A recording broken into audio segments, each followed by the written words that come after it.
Hi everyone, welcome to Yellow Door Talks. I have with me today a very special guest. Hi. Who are you and why are you here? Please tell us. Thank you, Sonam. So I'm Sonia, and I was in a corporate sales job up until February when the pandemic hit. And I left my job because I was asking a lot of questions about, what does it mean to live a better life? And along the way, I was really lucky to meet Sonam, quite serendipitously, and she's given me the honor of subjecting her to a ton of my questions on Yellow Door Talks. I'm really excited. Thank you, Sonam, for having me. Absolute pleasure. So it's fantastic to have Sonia with us today. For those of you who don't know me, I am Sonam Mahajan, a mindfulness teacher and life coach, and I look forward to you all joining us on this conversation today. So one of the questions that I've had on my mind a lot recently is that of listening. How can I be a better listener? What does it mean to be a good listener? I think in the time of the pandemic, there's just a lot of negativity going around. Even within myself, I've fallen into a big black hole that I've only crawled out of very recently. And I think in a time of social distancing, we're apart, but listening is so critical to still feel connected. Yes, Sonia, you rightly pointed out, we're all very different in the way that we are as human beings, individuals, in our personality, in our mindset, and how we are experiencing the pandemic is also very different intellectually and experientially. Yeah. Having said that, our relationships are very important to us, and the way that we listen defines, our relationships and how they play out. Language is something we've inherited, but listening is a learned skill. We can work on it as we go along. So Sonam, I just want to highlight, you said it's a learned skill. Yes, it is. Which means we can get better at it. Absolutely. Which means there's hope for humanity, there's hope for me. And me, yes. And that's something that we want to focus on today. How can you practice being a better listener? And our hope is that at the end of listening to us, you can start practicing now, on Yellow Door Talks today, that you'll have a takeaway, one or two, that you can put into practice right after this. So I think, when we talk about what is a good listener, it's really difficult for me to pinpoint what makes a good listener.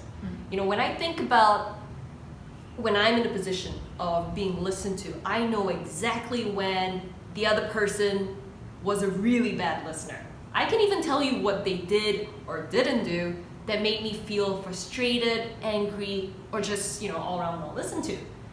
But when I think about the times when I walked out of a conversation feeling really uplifted, really, really heard, it's actually really hard for me to tell you what did that other person do, or maybe more importantly, not do. What's your take on that, Sonam? I think as you pointed out, we sometimes don't know what about a conversation really worked for us, and that I think has a lot to do with non-verbal aspects of the way that we communicate. Now, if we're more present, we are likely to bring forth the intentions very clearly. Why is it that we are listening to the person in the first place? So the intentions are clarified, we are a lot more attuned, we're able to be more present with the person. And it's a cliche when we say actions speak louder than words. But again, I think we're focused a lot on what is it that we say. However, I think again, going back, taking a step back and thinking through how do we communicate, and that how is not necessarily only through words. It's our body language, it's our tonality, the pace at which we speak, and in terms of listening, it's our presence. So there's a lot that goes on, beyond words, and I think that's the experience that you're talking about that is not necessarily quantifiable sometimes, or we can't pinpoint as to what about it worked for us. Yeah, and what's really difficult for me is that I'm a typical overachieving, study really hard in school type of Singaporean, and I just panic when I don't have that blueprint, right?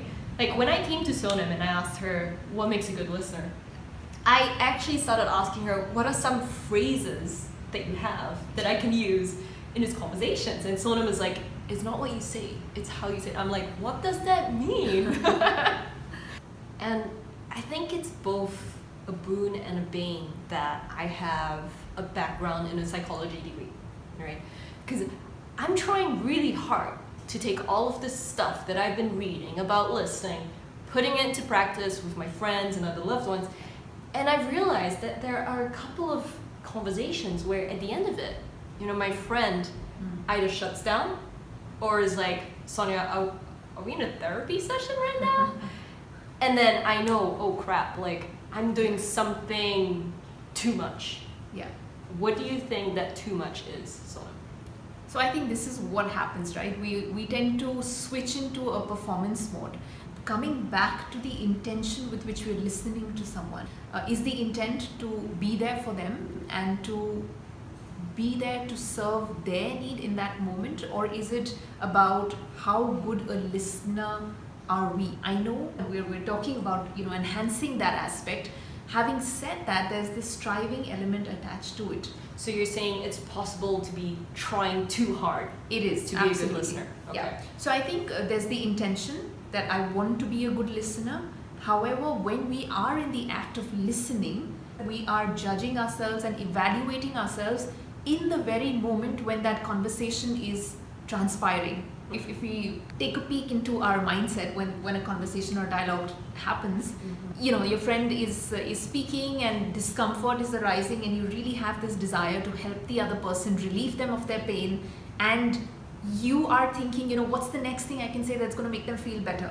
Yeah. And at the same time you feel, and you say something and you're not sure how it's received, and you're constantly trying to get better, and you're constantly evaluating yourself real time. Yeah. Now what I'm talking about, kind of letting go of, is this real time evaluation performance angle that we take to our conversation, purely because we can't be in the moment, because we're busy doing that.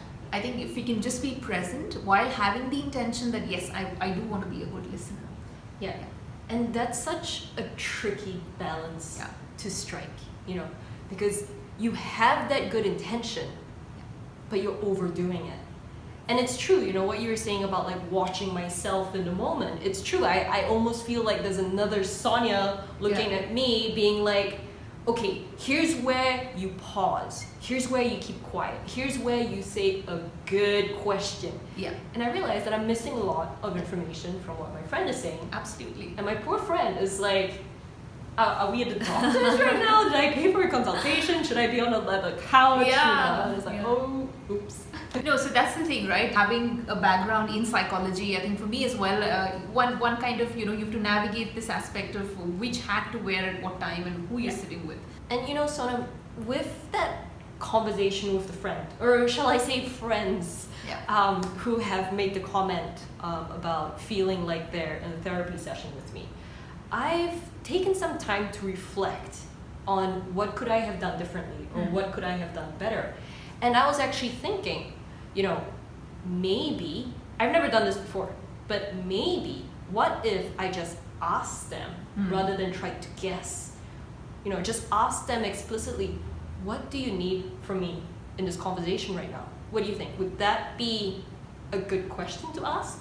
I think that can get a little tricky purely because we're all very different. I think the way that we express, the way that we communicate, and what our needs are around that is very different. Now, if you pose that question to somebody who necessarily doesn't appreciate expressing themselves in the moment when they're facing that discomfort, they may not like it, and that will make them even more uncomfortable, and it kind of hasn't met the purpose for which you ask them that question. So I wouldn't, I guess, put the person on a spot. Also, I think that links to self-awareness. Very often when we're going through something real time, we may not exactly know what we need and how exactly we want different people in our life to support us. So there is no blueprint, I think, coming back to that. Damn it! I keep trying. I keep trying. But what you were saying about self-awareness and trying to meet the other person's needs. Even my question, my reflection, right? It sounds like I'm the one who's uncomfortable in that situation, and I'm trying to figure out a way out of this discomfort, and so I'm putting that question out onto the other person. And again, it's me striving over striving.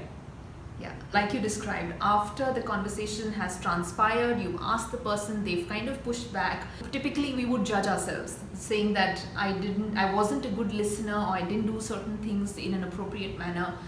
And that's where letting go comes in. Oh, tell me more about letting go. Tell me more. So, in that moment, essentially what we should think of is to let go of what the outcome was. So we came in with the intentions that we did what we could to the best of our ability and what we know, and thereafter what happens and what the outcome is with that individual is something that we need to learn to kind of be okay with, not holding ourselves also entirely accountable and responsible for the experience that someone else is having. I think what best one can do is to be aware of ourselves and the part that we play in that conversation. And again, it's a co-creation process where there are two parties involved, and sometimes it doesn't work out the way we want it to, and sometimes we are unable to help the person in that moment, and that's fine. Maybe the conditions were such that didn't support that to happen. I think kind of being okay with the fact that I did what I did based on my own value system, and I think that gives us the confidence to just be ourselves in the moment. Yeah.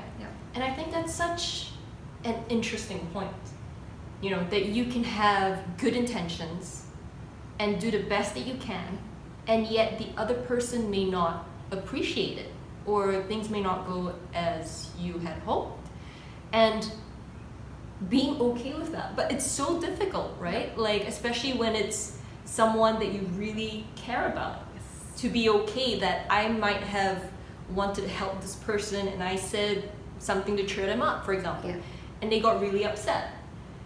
And to not be hard on myself and accept the fact that maybe I wasn't the right person, or I wasn't providing the support that they needed at that point in time. Absolutely. Yeah. And to forgive myself, right? Yeah. To forgive myself for that. And again, I think it's because it's work in progress. We do catch on things that didn't work and things that we could enhance and things we could get better at. Yeah. Absolutely. I think that's also really important. This idea that we can learn, adapt, and change. Yes. Going back to those good intentions. Right? That you want to keep improving. So I want to talk a little bit about how, for example, myself. I've got the best of intentions. I'm reading up, watching tons of shows on how to be a better listener, and it's still not turning out the way I want. I just can't stand the silence. I almost go into this panic mode. I have to fill that silence. Why is it so difficult? What's your take on it, Sonam? So I think this also somewhere, and this is my feeling, that we're conditioned to shame negative emotions and discomfort that we experience, and hence people around us experience, and that's where this need or necessity to take the other person's pain away, even for us. I think if I'm feeling down, we find it so hard to feel our feelings. At a very fundamental level, it's typically about how can I fix this, or how can I motivate myself, or how can I feel positive. And this is my sense, right? We never question over happiness. Why are we not questioning that? But when someone's down, we're constantly trying to pull them out of that space, trying to fix it, to solve it, to fix it and solve it. And I think there's toxic positivity as well. And we don't look at it as toxicity, because anything that looks happy on the outside is something that somehow we're conditioned to be very okay with, but anything negative has this connotation of needing to fix, while I think the nature of life itself is, it has everything in it, and I think we are just not comfortable with that. We want to be in a high, in this state of positivity, which I feel like is not realistic, and I also feel we're unhappy because of this unrealistic expectation. Yeah, I think you're right. I mentioned at the beginning of this that I kind of fell into this big black hole during this pandemic, and this was exactly why. I was not able to sit with my own negative emotions. And I see that coming up again for myself, but also for my loved ones when they express, whether it's anger, sadness, frustration, I just don't know how to deal with that. I don't know how to sit with that. Yeah. And I think that's where mindfulness comes into play, because it's about experiencing what's happening for us in our life in this very moment. without judgment. Right. So again, there isn't this connotation of this is good or this is bad and I must change this. Of course, there's, like we said, having a broader intention for our life, but in the moment when the experience is unfolding, we're not trying to change it or, not experience it and experience something different. It isn't passive resignation, it isn't lack of eventually changing something, but I think it's just let me experience what is unfolding in front of me right now. And then with that pause, that awareness, taking the appropriate actions to then change the course or change certain things around in one's life. Okay. So what you're saying, Sonam, is that we have almost become addicted to always being on a high, and that as a society, even myself as an individual, we have to kind of unlearn this need to always be on a high, that it's okay to be on the low, and kind of practice and make that a habit, that it will be uncomfortable. Yes. Positivity is applauded, while anything negative, is taken in a very different sense, and that says a lot, right? We're not treating them equally. Yeah, and even though it's a skill that I'm actively trying to get better at, what you're saying is that not only am I trying to get better at this particular skill, I also have all of this baggage that I need to unpack and unlearn before I can get better at listening. And the first step to being a better listener is to be comfortable with being uncomfortable. So how can I break this down into something I can really put into practice? So the way I see it is that, like you described, I think it's a lot of learning, unlearning, going back to relearning. And that is got to do with the fact that we've been impacted by our environment, our life experiences, and that's shaped us, right? To change any of those narratives is not easy. It's not about reading a book or, being inspired and being motivated. I think all of those things go only to a certain degree, and then thereafter it requires, like you said, it requires consistent work. Now, how can one change this? Now, mindfulness comes into play here, and mindfulness practices specifically. Research shows that as we practice mindfulness, our brain is rewired. We actually are able to change the neural pathways in our brain. If we really go to the root of it, that's the level at which we need transformation to then show up in our life in various ways, and listening is an important aspect, right? So when you say practices, right, and practices over time can reshape our brains, literally, how much practice and for how long before I start seeing the blueprint is back? Oh yeah, you know it. So I'm just going to quote based on what I know in research. Even 5 minutes a day has shown to have impact. Okay. There is absolutely. So again, it's consistent practice. It's learning. If one doesn't know the practices, then learning the practices, and then consistently doing the practices that would then rewire our brains, that would show up in terms of the awareness that we have, and then awareness plays out in terms of how quickly can we catch our own thought processes, our own biases, perceptions, and whether it's even useful in that moment to speak what we want to speak, or our urge to speak, again, reaction versus an actual response that might be beneficial to the other person. And the other thing we also start to notice is when we are distracted with somebody.